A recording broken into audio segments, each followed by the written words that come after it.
দেখি জাহাঙ্গীর কি মাছ আনছো? কি দেখি কি মাছ আনছো দেখাও।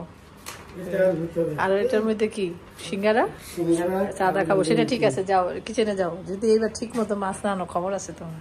পদ্মার ইলিশ তো? আচ্ছা ঠিক আছে, দেখি তুমি কি মাছ আনছো। চলো থেকে আনছো? আগর থেকে আনছো, ঠিক আছে। হ্যাঁ না, একটা ইয়া দাও, এগুলো আগর ছেলে করে রাখছে। দেখি জাহাঙ্গীর কি আনছে, চাকরি না দেখি। আগরা থেকে না, এখানে রাখো, এখানে রাখো, চুলা বন্ধ করো। দেখি খবর আছে আজকে। যদি বড় ইলিশ না আনো, কয় কেজি? 1.5 কেজি। এত ছোট পুটলা কেন? খেতে খেতে ছোট করে খেতে খেতে কাঁচা মাছ খেতে খেতে ছোট করে ফেলেছে। আমি কি করে বলবো? দেখি ডিমটাকে উঠাতে হবে হাত দিয়ে। না আগে ছেড়ে দাও, এখানে ফালাও। ভালো, অসুবিধা কি আছে? তোমার এত হাত ধরানোর দরকারটা কি? মাশাআল্লাহ, বড়ই তো মনে হইতেছে। ইয়াতে দেখি ধরো তো, হয়েছে আপনার দেখি মাথা। দেখাও দেখাও ইলিশের মাথাটা। দেখেন না এরকম ফাঁকা কেন দিকটা? চাপা ফালা কেটে ফেলছে যে।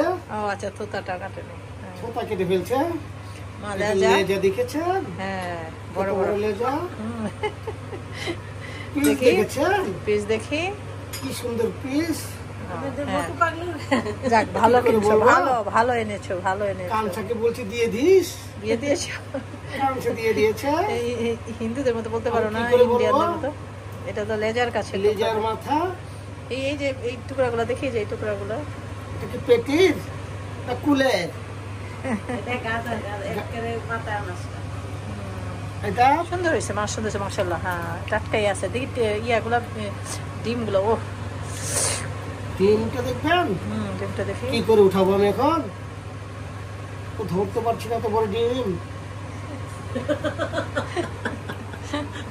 হাসছেন কেন? আমাদের এলাকার ভাষায় তো এরকম। চেষ্টা করতেছি ইন্ডিয়ান মতো কথা বলতে পারতেছেন। দেখেছেন কত বড় ডিম নিয়ে এসেছি গো। মাছের পেটেতে ডিম এসেছে। আচ্ছা চলো, স্যারকে দেখাও এখন। নিয়ে সাইড করে রাখো শুধু। ও আমাদের কাছে লেবু পানি দিছি। ওকে, গরম লেবু। হ্যাঁ আসতেছি, না দেখাও, স্যারকে দেখাই নিয়ে আসো। মাছের ঘ্রাণ ছুটে গিয়েছে, অরিজিনাল পদ্মার, তাই না? এটা গরম করে দেন নাকি সারাতে? আর এদিকে বিকালের চায়ের সাথে খাওয়ার জন্য একটু সিঙ্গারা আনালাম, ভেজিটেবল সিঙ্গারা। আর এদিকে আনালাম নিমকি। তো আমরা অলরেডি খেয়ে ফেলেছি, চা দিয়ে খেয়ে নিলাম। এখন রান্না করতে চলে যাচ্ছি। এখন শুরুতেই তেল দিয়ে দিচ্ছি পরিমাণ মতো পেঁয়াজ কুচি।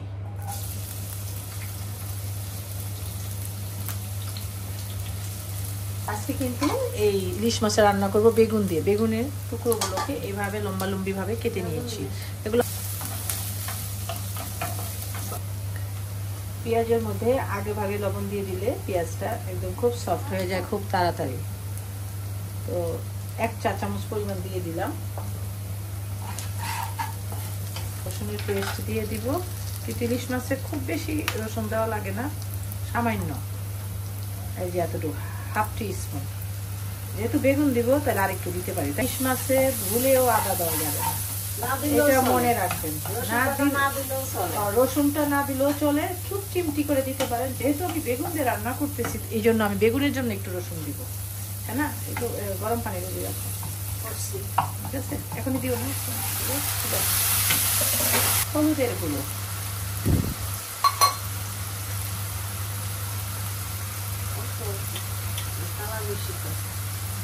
হ্যাঁ আমাদের বাড়ির হলুদ গুলো একদম অনেক কালার। আমার বাসায় হলুদ কিনে খাই না, 1 বছর হলুদ 10 বছর কিনে খাই। মরিচের গুঁড়ো দিতেছি 1/2 টিস্পুন, দুইটাই 1/2 দিয়ে দিলাম। মরিচ আর একটু লাগবে না, কাঁচামরিচের ঝাল দিলাম। আর রসুন, ইলিশ মাছের রসুন দিলে কিন্তু রসুন গন্ধ হয়, হ্যাঁ না? আমি তো ধনিয়ার গুঁড়া দিলাম না, একটু ধনিয়ার গুঁড়া দিতে হবে। হ্যাঁ, ধনিয়ার গুঁড়া দিতে হবে, এখানে একটু ধনিয়ার গুঁড়া কিন্তু দিতে হবে। এটা ভুলে গেছি না, পানি দাও।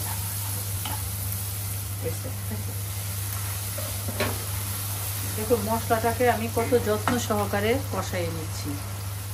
মশলা যত বেশি কষাবেন তরকারিটা তত মজা হবে। মশলাটা কষানো হয়ে গেল আমার, এখন আমি মাছগুলো দিয়ে দিব। করে কষিয়ে তারপরে কিন্তু বেগুন দিয়ে দিব। হয়ে গেছি, এখন ডিমগুলো দিয়ে দিব।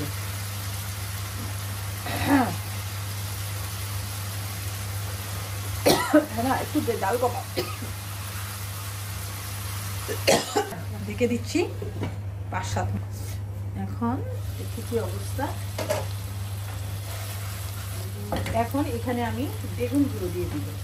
বেগুনটা দিয়ে তারপর কিছুক্ষণ পর এটাকে আমি ঢেকে দিব। আমি 5 মিনিটের জন্য ঢেকে দিচ্ছি। বেগুনটা একটু নরম হয়ে আসলে পানি দিয়ে দিব। এখন দেখছি ঢাকনাটা খুলে কি অবস্থা। বেগুনগুলা অনেকটাই উনিয়ে এসেছে। এখন এখানে পানি দিয়ে দিব, হ্যাঁ না? এখানে জল দিয়ে দাও, খুব বেশি দিও না, বেগুন থেকে কিন্তু পানি বের হবে। আর একটু লাগবে না, মাখা মাখা হবে না। না, বেশি ঝাল হলে আবার ঘ্রাণ চলে যায়। অল্প জালটা কমিয়ে দিব তো আমি। তাই থাক, এটার মধ্যে হয়ে থাকো, পারফেক্ট আছে, একদম সুন্দর। ঠিক আছে, তুমি যেভাবে কথা বলো কয়টা ফালাই দেন, মানে কয়টা লাশ ফালাই দেন, এমন অবস্থা। মরিচের কয়েকটা লাশ ফালাই দেন। কথাগুলো এরকমই ছিল কিন্তু তোমার, কয়টা ফালাই দেন।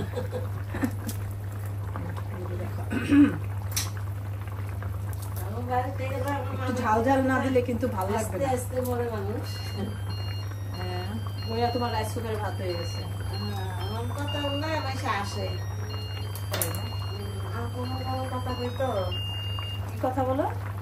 আর কমন কথা গিলা আছে না, আকুম বাকুম কথা বলো, এটা বল কি না কই, মানে অন্য অন্য কথা কইতো না, পরে বুঝে আর আসে। এখন এটাকে ঢেকে দিচ্ছি, ফাইনালি শেষ। এখন হয়ে যাওয়ার পর আমি নামিয়ে নিব। আপনার কি রান্না হয়েছে? কি করতেছেন? কদ্দুর গেছে আপনার রান্না? আসবো কি দেখি আপনার রান্নাটা কিভাবে হয়েছে। ও সুন্দর একটা গ্রান বের হয়েছে আপনার রান্না। না না, সত্যি সত্যি সত্যি সত্যি আপনার রান্না হইতেছে, ভালো একটা গ্রান। আচ্ছা আচ্ছা, ঠিক আছে। দেখি কি অবস্থা। ফাটাফাটি, তাই না? হ্যাঁ, ও ফাটাফাটি। ওকে, মজা হইছে। হ্যাঁ, পারফেক্ট। ওকে, ফাটাফাটি। দেখাও দেখাও আমার তরকারি দেখাও। ও সুন্দর হয়েছে তরকারিটা। কই কই তরকারি দেখাই। দেখুন আমার তরকারিটা কতটা সুন্দর হয়েছে। উফ, কি যে ঘ্রাণ চলে এসেছে, একদম ইলিশের, বেগুন ইলিশের মাখা মাখা। বেগুন ইলিশ খুবই মজা, খুবই মজা। মাশাআল্লাহ মাশাআল্লাহ, খুবই সুন্দর হয়েছে। আপনারাও কিন্তু এইভাবে রান্না করে খাবেন। নামিয়ে ফেলবো, এখন হয়ে গেছে। ভালো থাকবেন, অনেক অনেক দোয়া ভালোবাসা আপনাদের জন্য। আল্লাহ হাফেজ। বাবা, আপনার কি সিঙ্গাপুরতে স্যান্ডেল আনছেন? ওটা কি পরছেন নাকি? খুব সুন্দর লাগতেছে। আপনার তো একেবারে ম্যাচিং হয়ে গেছেন গা। ও স্যান্ডেলের কথা বলতেছো? হ্যাঁ, সাদাই সাদাই মিলছে কালার। দারুন হয়েছে, দারুন দারুন দারুন। আপনার জুতাটা খুব সুন্দর হয়েছে। Welcome welcome. হ্যাঁ, এইখানে আসো। এই যে দেখ তরকারি, তরকারি। ও দারুন তরকারি হয়েছে। আটটা আটটা বেগুন তরকারি ইলিশ মাছ। হুম। ওকে, দেখেন আল্লাহ আমার কি হয়েছে।